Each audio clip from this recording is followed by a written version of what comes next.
it isn't anything to use as a commuter vehicle. So if you're thinking about getting one for a commuter car, don't. The Super Baja.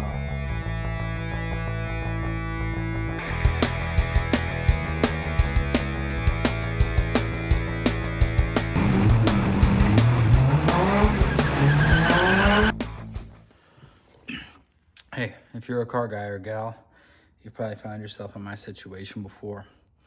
That's where you have an older car and someone has disassembled and reassembled the interior trim pieces 10,000 times.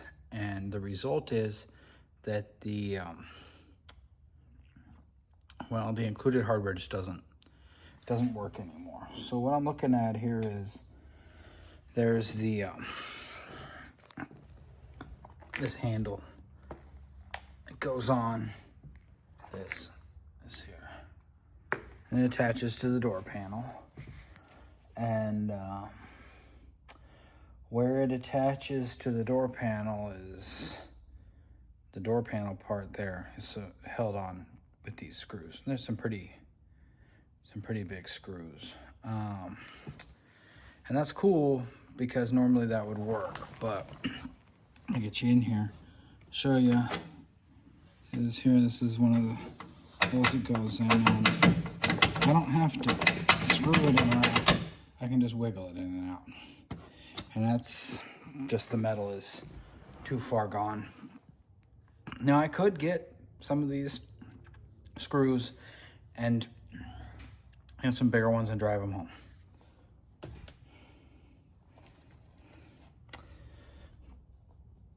But I've got nutserts, and it's not what GM used. But this way I can set up nice fasteners in here and have it threaded and a reusable type fastener. So what I'm gonna do, there are 4 holes, 2 that hold the upper handle, 2 that hold the lower door handle.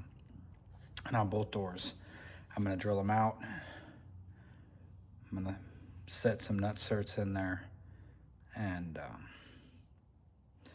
I hope that fixes it. This shouldn't take too long.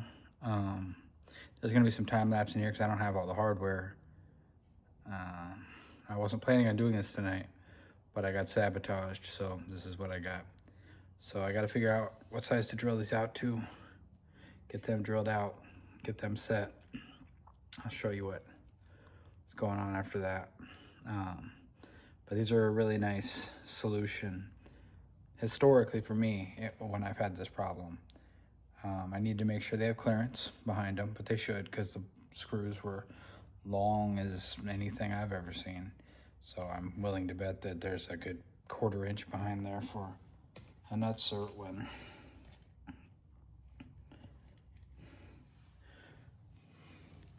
we were looking at this sticking out past. I think we'll be all right. Anyway, yeah, let me get to it. I got some stuff set up.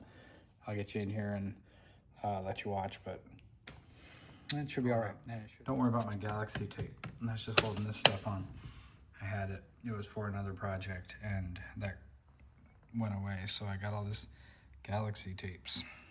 Might as well use it. Anyway, yeah, I'll get you set up. We'll get this done. All right, so like I said, this is pretty easy.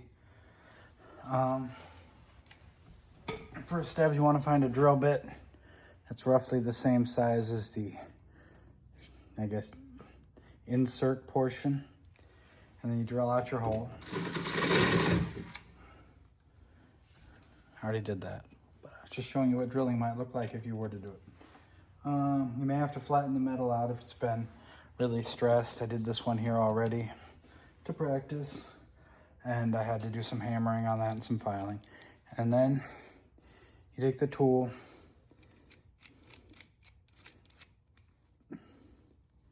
screw the nutsert all the way on, the arms all the way out, and then insert it into the hole. You want to try to get it flush as possible, and then just squeeze the arms together, and then take them back apart and unscrew it.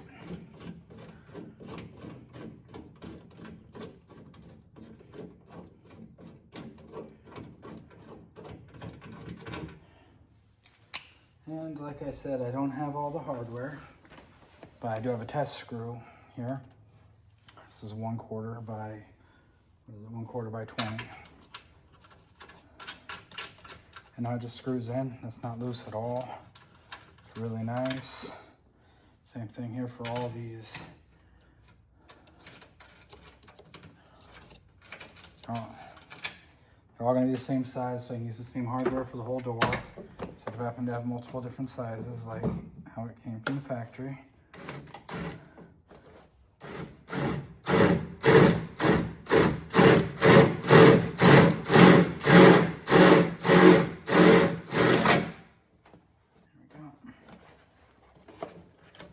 Now, if you don't want to live dangerously like me, you can roll your window up, because I could have punched my window out.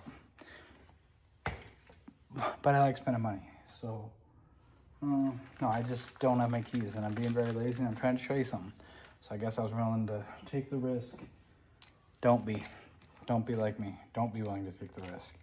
Roll your window up, get it out of the way, then do this. Last one. I mean, it's really this easy. I can't really see this, so I'm just gonna trust the process.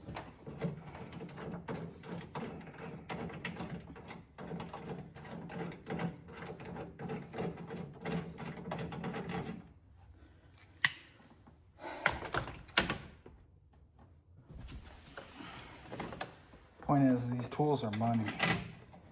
If you don't have one, get one. Now I've got nice, threaded, more robust holes in my door that I can use machine screws for instead of, you know, sheet metal screws. And the result should be that these last longer and are more reliable. So I'm gonna do the same thing to the other door. The other door, these upper holes, they're in bad shape, but these will fix it and it'll all be back together. But I have to go get some 1/4 by 20 machine screws from the hardware store. I didn't want to go there today because I drove my K-truck to work. And I don't know if you've ever driven a K-truck around. I've seen people who drive them for commuter cars. Don't do it. It's horrible. They ride terribly. Only reason I took it is one of my coworkers also has a K-truck and he wanted to see mine. I told him I'd bring it in, so I did. But I also told him I would only bring it in one time. I will never bring it into work again. It's great for making dump runs. It's great for getting around the farm. Low speed or under, or with the bed loaded, it does fine. With the bed unloaded, just driving around is bouncy, uncomfortable, and the wheelbase is too short to ever swallow up. I don't know what to call it, but all the jumping around it likes to do. So my recommendation, K-trucks are cool.